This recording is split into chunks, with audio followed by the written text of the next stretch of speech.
Hello dear student. Previous class में हम लोगों ने वन डायमेंशनल मोशन में यूनिफॉर्म एसिलेटेड मोशन पर चर्चा की थी। यूनिफॉर्म एसिलेटेड मोशन का एक बेस्ट एग्जाम्पल है motion under the gravity. G की वैल्यू सी लेवल पर मेजर की जाती है और इसकी value 9.8 metre per second square होता है एसआई सिस्टम के अंदर और एमकेएस सिस्टम के अंदर। सीजीएस सिस्टम के अंदर 980 सेंटीमीटर पर second square and FPS system में 32 फीट पर सेकेंड स्क्वायर रखते हैं। Motion under the gravity 1D का एग्जाम्पल है क्योंकि ये समय acceleration vector and velocity vector को लीनियर होता है। ठीक है, ठीक वही इक्वेशन यहाँ अप्लाई होंगे v equal to u plus minus g t. और अगर मैं प्लस माइनस ना भी लिखूं तो भी चलेगा, वेक्टर का साइन बना दूं तो देख लेंगे कि एसिलेशन वेक्टर यानी u वेक्टर और g वेक्टर सेम डायरेक्शन में तो प्लस ले लेंगे, अदरवाइज माइनस ले लेंगे। h को h से रिप्लेस कर देंगे, h equal to u t plus half g t square. फिर से बोल रहा हूँ, u और g का साइन देखेंगे, अगर एक ही डायरेक्शन में साइन है तो प्लस ले लेंगे, अदरवाइज माइनस ले लेंगे। B square equal to u square plus 2gh और डिस्टेंस टेबल हाइट टेबल से ts सेकेंड लास्ट सेकेंड कह सकते हैं या ts सेकेंड में htth, इसको लास्ट सेकेंड भी कह सकते हैं। तो u plus g/2 2t minus 1। फिर से साइन के लिए ध्यान रखना कि u वेक्टर और g वेक्टर अगर लीनियर पैरेलल है तो प्लस साइन लेंगे और एंटी पैरेलल है तो माइनस साइन लेंगे। ठीक है, g की वैल्यू डिफरेंट सिस्टम में हमने यहाँ पे पुट कर दी है, एसआई सिस्टम के अंदर, सीजीएस सिस्टम के अंदर और एफपीएस सिस्टम के अंदर। फिर भी कभी कभी कैलकुलेशन ऑफ सिंप्लिसिटी के लिए जी की value 10 metre per second square लेते हैं। ठीक है, ये भी आपका यूनिफॉर्म एसिलेटेड मोशन का एग्जाम्पल है।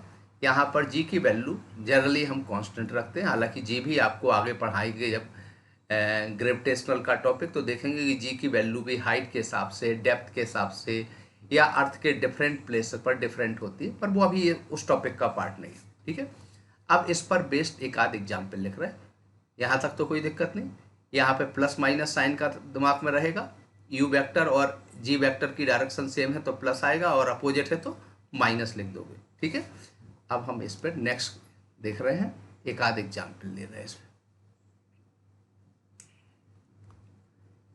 अगर हमने कहा कि हमने एक बॉडी को ड्रॉप किया, body drop from the top of the tower of height h, it travels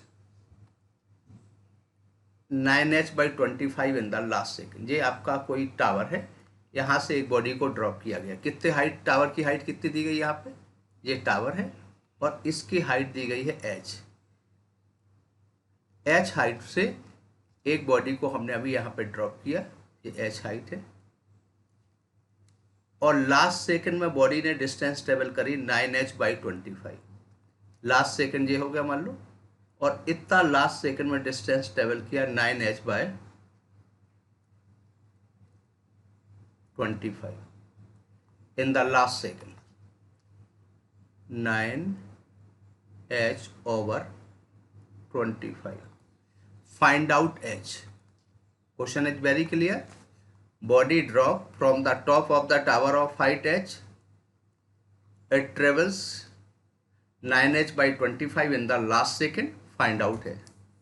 पूरा क्वेश्चन लिखूंगा, बॉडी ड्रॉप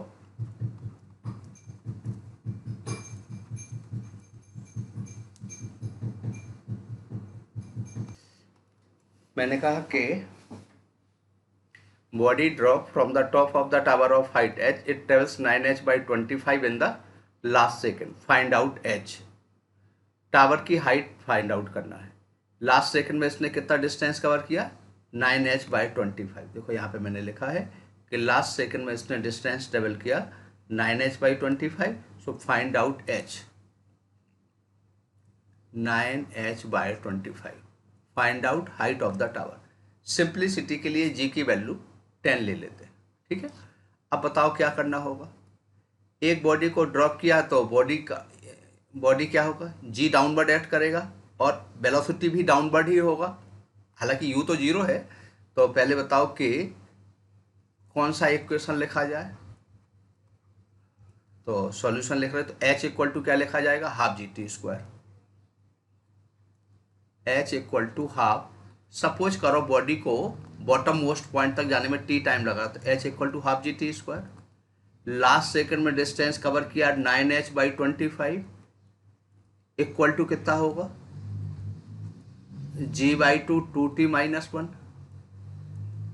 इन दोनों इक्वेशन को डिवाइड कर लिया, डिवाइड किया तो बताओ कितना आ गया, 25/9 इक्वल टू आ गया t² 2t-1।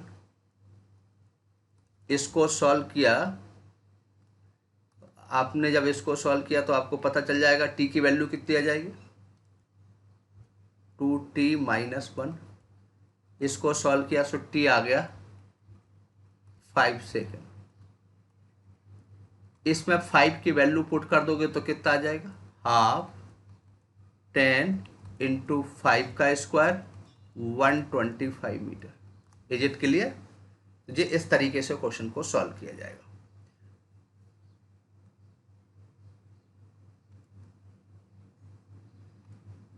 चलिए दूसरा क्वेश्चन,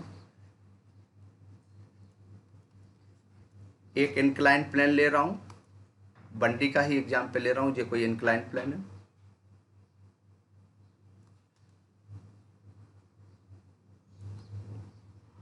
इंक्लाइन प्लेन से यहां से एक बॉडी को ड्रॉप किया गया है।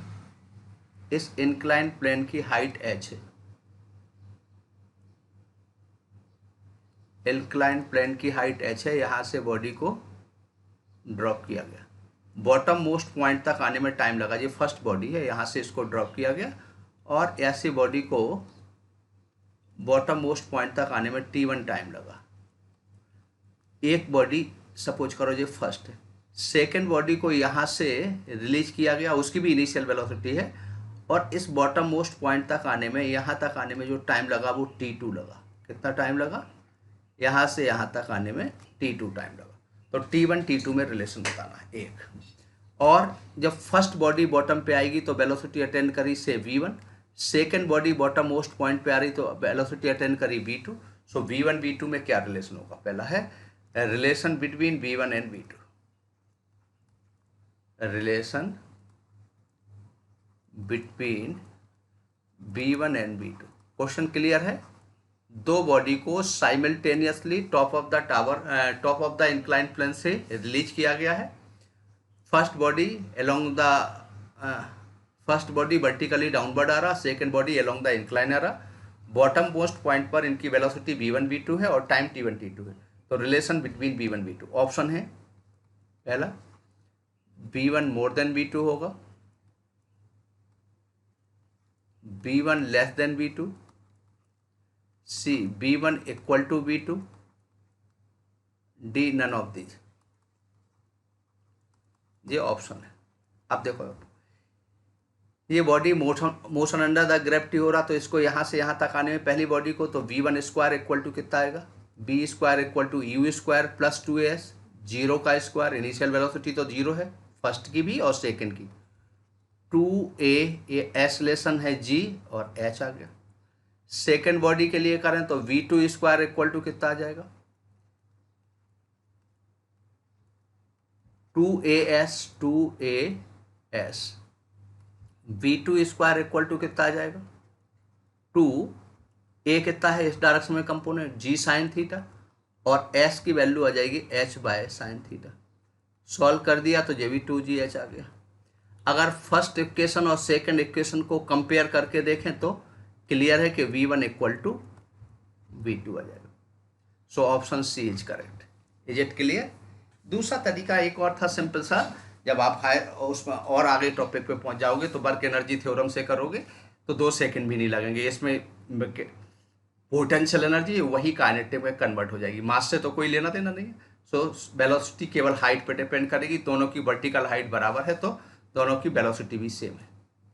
अब t1 t2 में रिलेशन निकालना, नेक्स्ट इसमें केस में निकालना है रिलेशन t1 t2। तो फिर से ऑप्शन लिख रहा हूं, t1 more than T2, T1 less than T2, T1 equal to T2, none of the. अब देखो फर्स्ट बॉडी को बॉटम मोस्ट पॉइंट पे आने में टाइम कितना लगेगा, तो h equal to half g t square, h equal to first body के लिए लिख रहा हूँ हाफ जी T1 स्क्वायर। सॉल्व किया सो T1 इक्वल टू आ गया √2h/g, ये फर्स्ट बॉडी के लिए आ गया। यहाँ पे मैं सेकंड बॉडी के लिए लिखूँ, सेकंड बॉडी के लिए s है, s इक्वल टू लिखा था half A T square, half A T2 square. s की वैल्यू थी h/sin थीटा, अभी आप लिख चुके हैं। एसलेशन अलोंग द इंक्लाइन था g sin थीटा, तो g sin theta T2 square. यहाँ से T2 इक्वल टू निकाला तो 1/sin theta √2h/g, 1/sin theta √2h/g। अब इन दोनों इक्वेशन को कंपेयर करें, फर्स्ट और सेकंड को कंपेयर किया तो T1/T2 निकालें तो कितना आ जाएगा, T1/T2 आ गया कितना,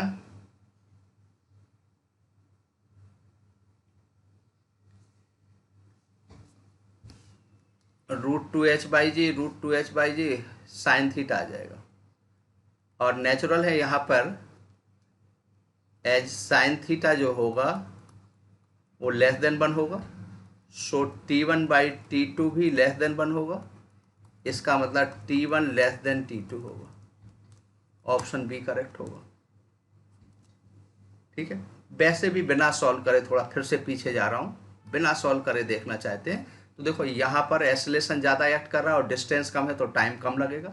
यहाँ डिस्टेंस ज़्यादा है, ये हाइपोटेनियस है और एसलेशन का एक पार्ट काम कर रहा है, एक कंपोनेंट काम कर रहा है, तो एसलेशन लेस है, डिस्टेंस ज़्यादा है तो टाइम ज़्यादा लगेगा। ठीक है, इस तरीके से। लेकिन ये जो अभी भी हमने ये सारे इक्वेशंस जो आपके सामने लिखे हैं, ये सभी इक्वेशन आपके तब एप्लीकेबल होंगे जबकि मीडियम एब्सेंट है। मीडियम एब्सेंट है मतलब वैक्यूम में बात करी जा रही है। अगर मीडियम प्रेजेंट है तो ये इफेक्टिव जी आ जाएगा, ये जी का इक्वेशन बदल जाएगा। ये आपका तब है जब मीडियम इज प्रेजेंट। अगर या वैक्यूम की बात की जाए या मीडियम के बारे में कुछ ना कहा जाए, if medium is present, medium is present, medium present होगा तो आपका और भी फोर्स काम करेंगे। एक तो विस्कस ड्रैग काम करेगा, एक आपका बाइंड फोर्स काम करेगा, और भी कई रिटार्डिंग फोर्स काम करेंगे। तो इफेक्टिव जी एक तो कौन सा काम करेगा, अप थ्रस्ट फोर्स जिसको बाइंड फोर्स बोलते हैं, अप थ्रस्ट फोर्स काम करेगा, विस्कस फोर्स काम करेगा, इसके अलावा भी फोर्सेस काम करेंगे। अब मान लो अप थ्रस्ट फोर्स अगर काम कर रहा, ओनली अप थ्रस्ट कर रहा, ये ओनली अप थ्रस्ट, ये फर्स्ट है ये सेकंड है। मान लो ओनली अप थ्रस्ट बार कर, only up thrust acting, only अगर अप थ्रस्ट एक्ट कर रहा तब क्या होगा बताओ। अगर ओनली अप थ्रस्ट एक्ट कर रहा तो नेचुरल है बॉडी का वेट वर्टिकली डाउनवर्ड आएगा, ये बॉडी है इसका जी वर्टिकली डाउनवर्ड आएगा। अप थ्रस्ट फोर्स या बाइंड फोर्स अपवर्ड आएगा और वेट कैसा आएगा, नीचे आएगा। ये क्या लिख रहा है यहाँ पे, जो कि mg के बराबर।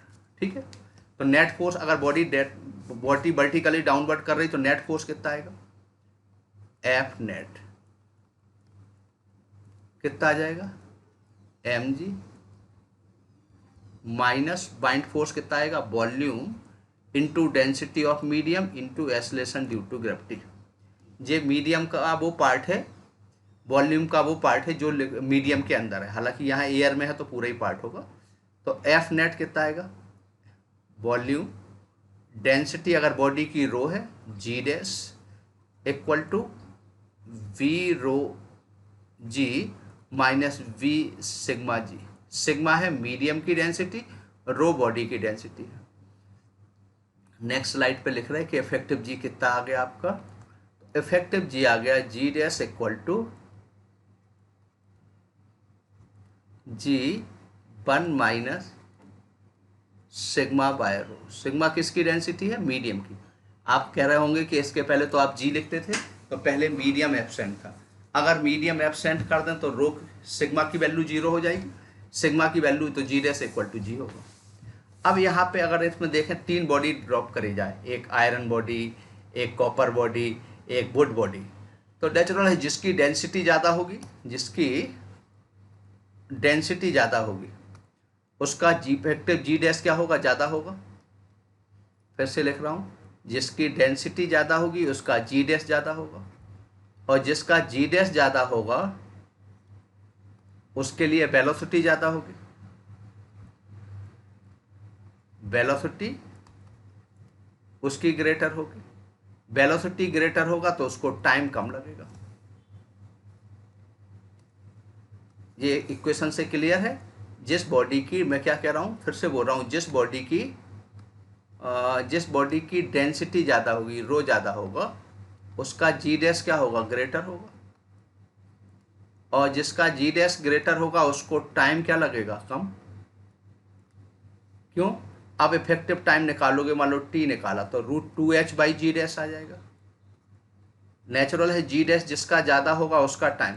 तो आयरन बॉडी और वुड बॉडी दोनों को एक साथ ड्रॉप किया जाए तो आयरन बॉडी पहले पहुंचेगी। क्यों? आयरन बॉडी का acceleration due to effective acceleration due to gravity ज़्यादा होगा तो टाइम कम लगेगा।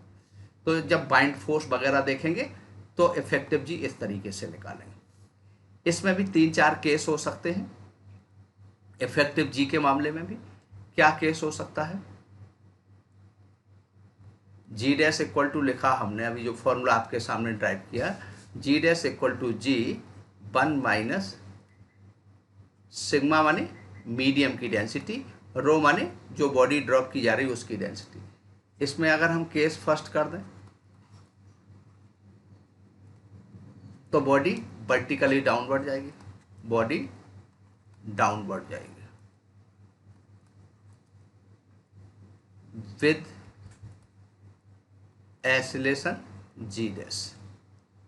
ठीक है। केस सेकंड करते हैं, अगर बराबर कर दें तो जी डैश क्या होगा? 0। सो बॉडी अप और down with constant velocity, body move either up और डाउन विद कांस्टेंट वेलोसिटी। जैसे पहले जा रही होगी इनर्शिया से वैसी चली जाएगी। अगर रुकी हुई बॉडी थी तो रुकी ही रहेगी। ठीक है। तीसरा केस क्या होगा? अगर ऐसा कर दें तो जी डैश निगेटिव आ जाएगा तो बॉडी अपवर्ड जाएगी, बॉडी मूव्स अपवर्ड